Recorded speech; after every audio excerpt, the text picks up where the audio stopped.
In a meta with 1,000 Pokémon and only 7 viable options, can one trainer take the word of Elite Four member Karen and succeed with only their favorites?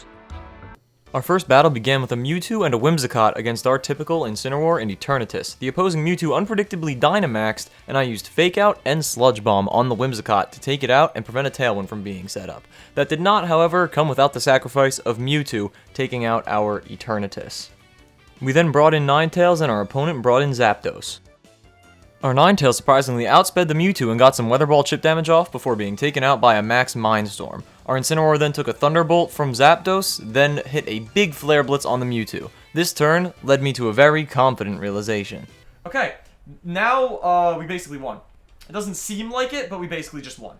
And that is because since Ninetales is outspeeding this Mewtwo, Infernus is going to outspeed this Mewtwo.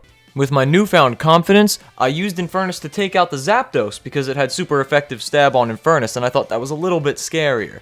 And then I took a Mindstorm decently well, and was able to bring the Mewtwo down to a minuscule amount of health with another Flare Blitz. Our opponent's final Pokemon, to no one's surprise, was a Zacian. The Zacian foolishly protected though, making my move on Mewtwo completely free and allowing me to take it out. Play rough, and it missed. Insult to injury, but it doesn't matter. And with that probably rage-inducing turn from our opponent, a Wildfire from Infernus finishes off the Zacian, getting us our first W of the episode. Look at that, we did exactly what I wanted to do there. We went 3 for 3. We went just 3-0 for the whole day, and we brought our record back to a winning record. And I guess we can see what rank we're at now. We're almost at level 6. I will catch you guys tomorrow, and let's see if we could just keep a little bit of a win streak going, yeah. What is up? Day 4 of trying to get to Master Ball rank. Pokemon Sword and Shield, only using Pokemon that I actually genuinely like.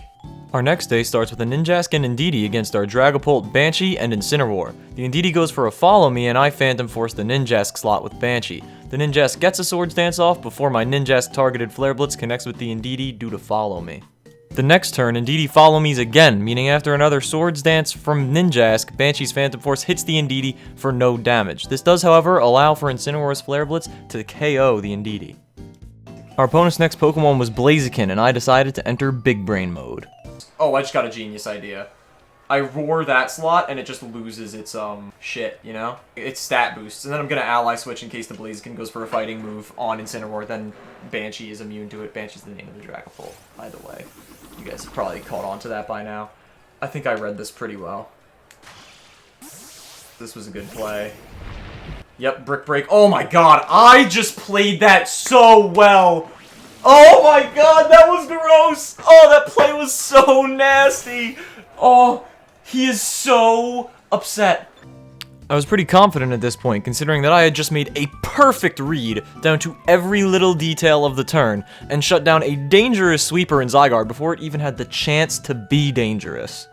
In the following turn, I used Phantom Force on the Blaziken, the Ninjask went for a bold Swords Dance, the Blaziken made a terrible attempt at a back-to-back Ally Switch read, and Flare Blitz brought the Ninjask down to 1 HP using its Focus Sash. And then switch Incineroar into Eternatus to take any fighting moves Blaziken uses, and the Ninjask Baton passes into Zygarde. The Blaziken's Brick Break does negligible damage to Eternatus, and Phantom Force does a big chunk to Blaziken.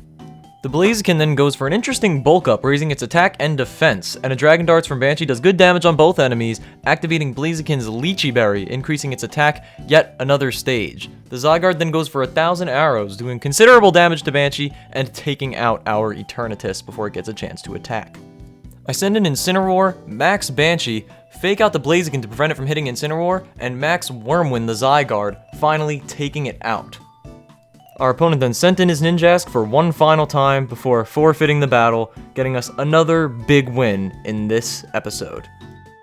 He was probably crying at that amazing ass play that I made. That was gorgeous.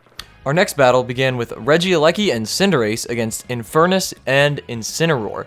The Cinderace Gigantamaxed, then Infernus Gigantamaxed, and then Incineroar used a big Fake Out on Regieleki, preventing it from moving, which was followed by a Max Knuckle that Incineroar actually took pretty well considering the Libero ability, and a Wildfire from Infernus was then able to take out the Regieleki before it could do anything big. Our opponent then brought in Kyogre, so I quickly countered its rain by switching Incineroar into Ninetales, making Kyogre far less scary and Infernus far scarier. A max Airstream from Cinderace was unfortunately able to take out Ninetales in one hit, and as the Kyogre was missing a Thunder, this happened. Oh, it used Thunder. Oh, I got DC'd, bro? Wow. Thunder. We unfortunately got disconnected from our battle, so we watched the destruction that was the rest of our play, and were then booted from the game. Oh, I went up, okay. So there we have it, another relatively victorious day in our climb to Master Ball tier. I hope you enjoyed. My throat's been hurting for days now, so I hope that didn't show too much in this video. As usual, make sure to hit that subscribe button so you don't miss out on future videos. Deuces.